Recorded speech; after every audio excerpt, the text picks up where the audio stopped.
straight from the throat. Chopping it up with Ramel. Chopping it up with Ramel. Chopping it up with Ramel. No notes, straight from the throat. Chopping it up with Ramel. Chopping it up with Ramel. Chopping it up with Ramel. No notes, straight from the throat. Good morning. Welcome to another edition of Chopping It Up with Ramel. No notes, straight from the throat. Hey, listen. Here, down in my backyard, with the Atlanta Falcons advancing to the Super Bowl for the second time in team history. Listen, the fans down here, they have a pep in their step. They definitely have a bag of swag. They are really feeling good down here. And you know what? Quite frankly, they should.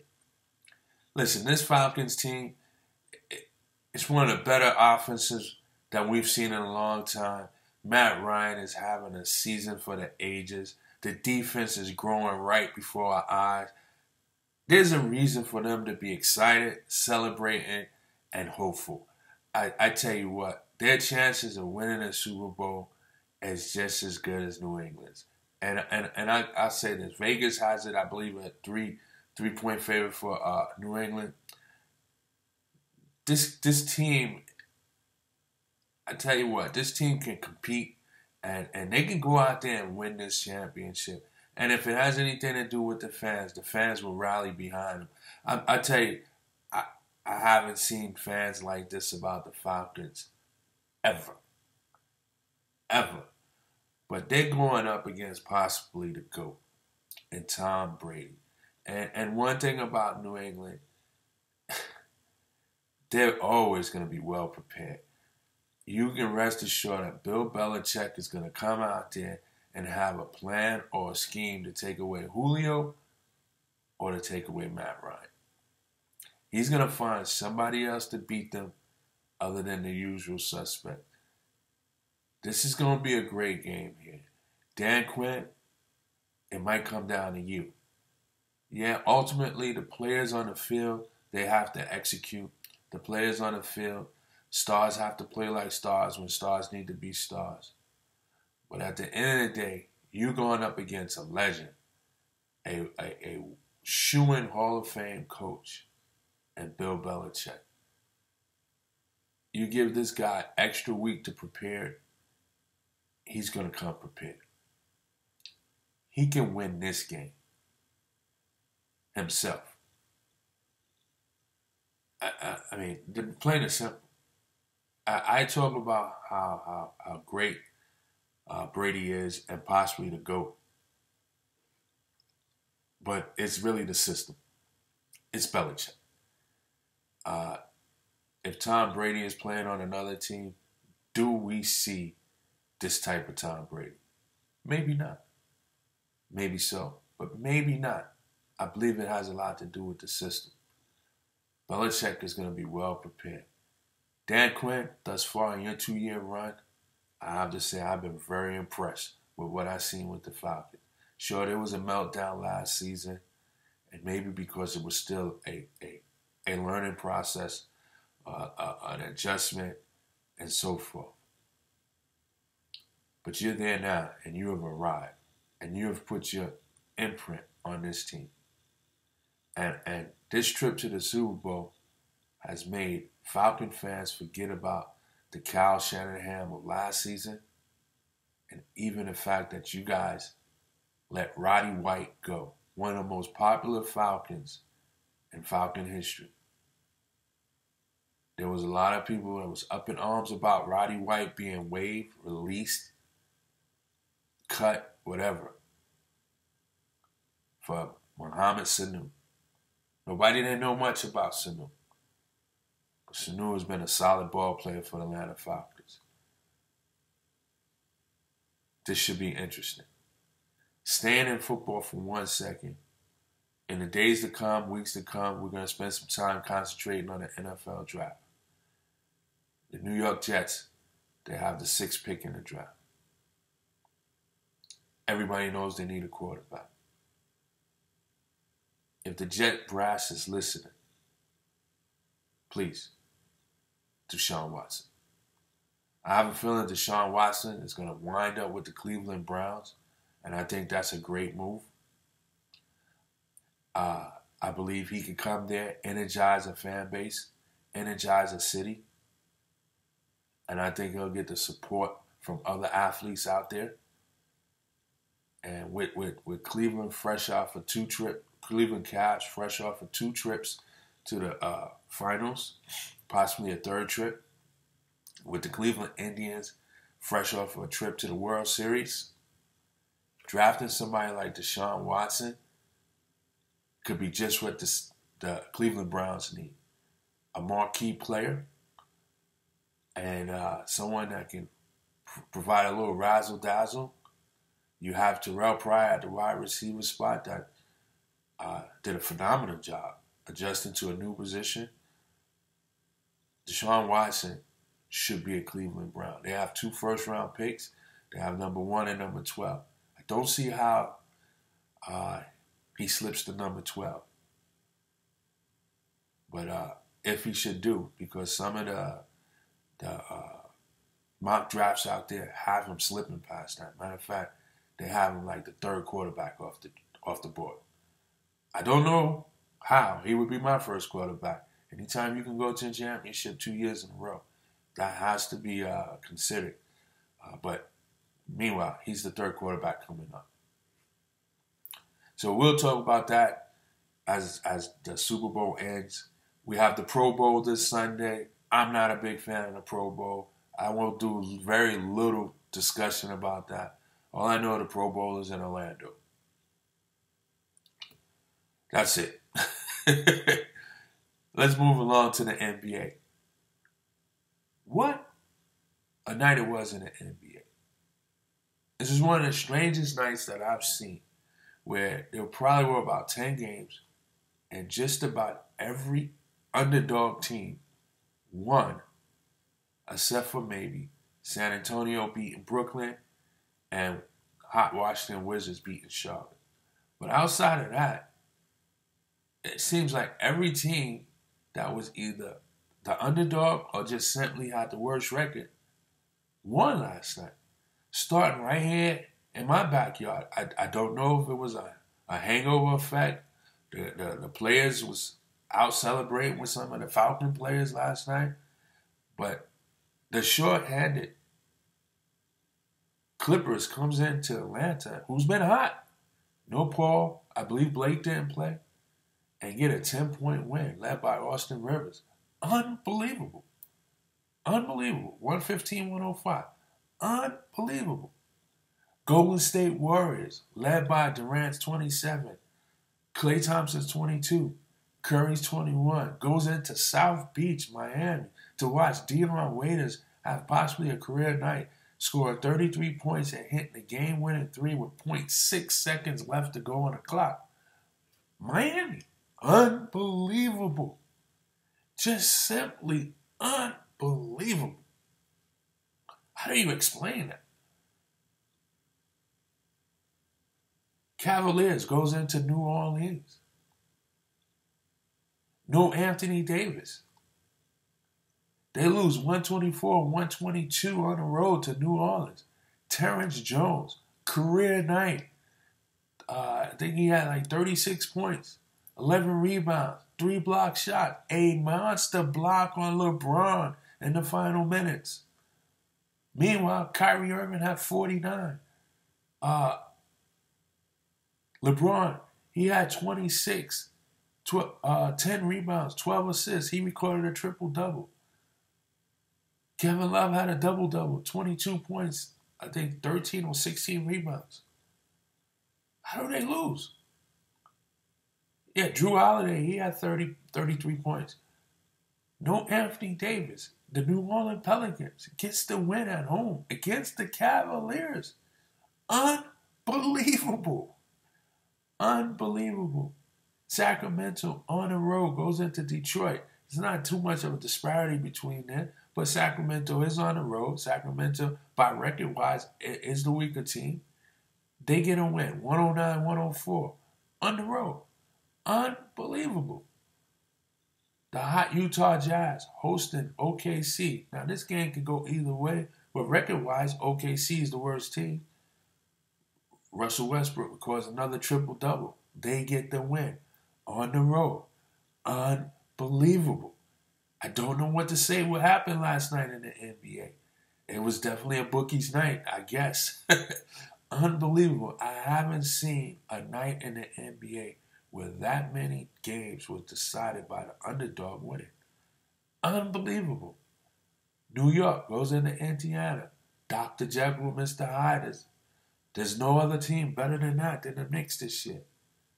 What do? Down by 14, come back, take a 17-point lead. Knicks can't just win. They just got to make it exciting and give people, scares. But they hold on to win. On the road against Indiana. Unbelievable. After losing at home to Phoenix, you thought this one would be definitely a giveaway. Maybe season on the line. But the Knicks prevail. And the one thing about this game that I like more than anything, the fact that it was a national televised game, it's on TNT. Listen, I watch as many games as I can.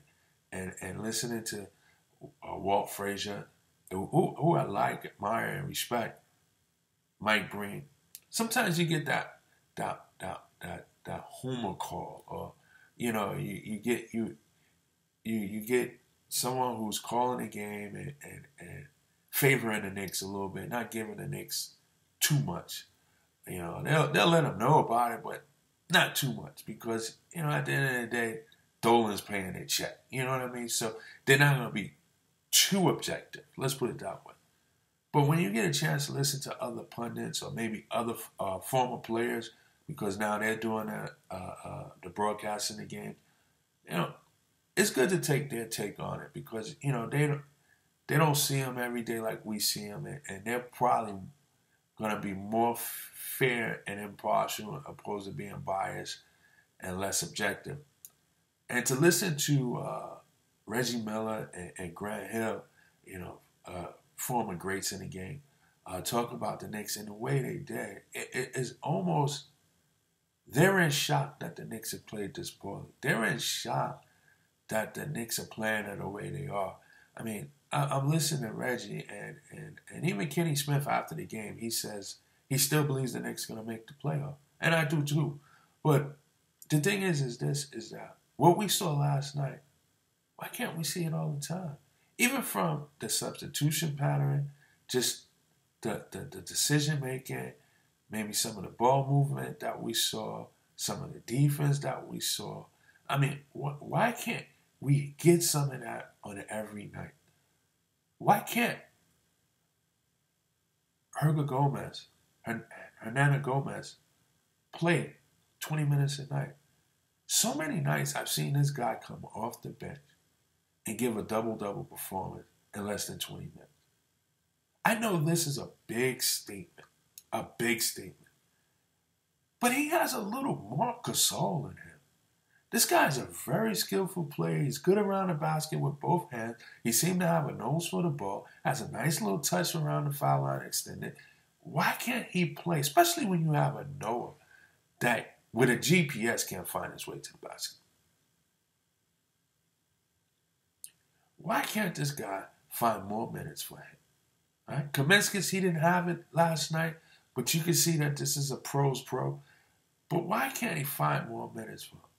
Brandon Jennings, he had 9.6 assists last night. He played a more precise game, a sharper game. He didn't force too much. He didn't try to make too much happen. Played a sound game. Holiday comes off the bench. He had 13 points. He played some pretty tough defense out there. Let's put it this way. His presence was felt. He may have made it difficult for a couple of people. Paul George had it going last night, so if he was guarding him, was nothing you're going to do. He finished the game with 31. But why not give this guy a little bit more playing time towards the end, maybe crunch time? Courtney Lee played a magnificent game, very similar to Holiday. He had 14 points. Anytime you have Holiday and Courtney Lee both in double figures, usually good things is going to happen for the Knicks. It really does. That means that Holiday is playing with the second unit, The ball is moving. Hernan Gomez, he's in double figures. It means that Brandon Jennings is really moving the ball, not necessarily looking for a shot and not trying to throw a home run pass. He's really running the offense effectively for the second unit. KP, he didn't have it. Derrick Rose, he had a quiet 20.6 assists. I tell you what, I say quiet because his points just seem to accumulate. But I tell you this, Derrick Rose, not too many guards in the league goes to the basket as hard as he does. Unbelievable how he finishes around the basket. Just simply unbelievable and gorgeous. He goes to the basket hard. He uses the backboard. Excellent. Sometimes his angles and degree of difficulty, I don't know how he's able to manage it and get it, but he gets it done. He had 20.6 assists. I like the 6 assists in total. I wish he could give us more. Then it was Carmelo. He had 26 points to lead all Knicks scorers. He shot within the game. Maybe 1 or 2 bad plays here and there. When a double team came, I don't think he was expecting it.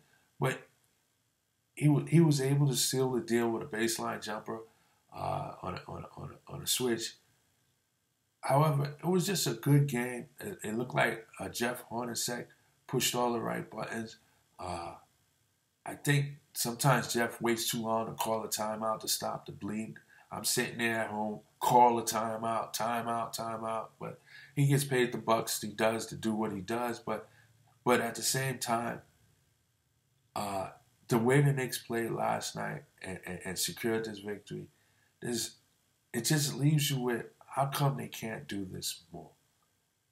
This was a nice win on the road. It might have saved this season. I don't think they need to go into tank mode. I think that they need to play hard and get themselves in a position to make the playoff.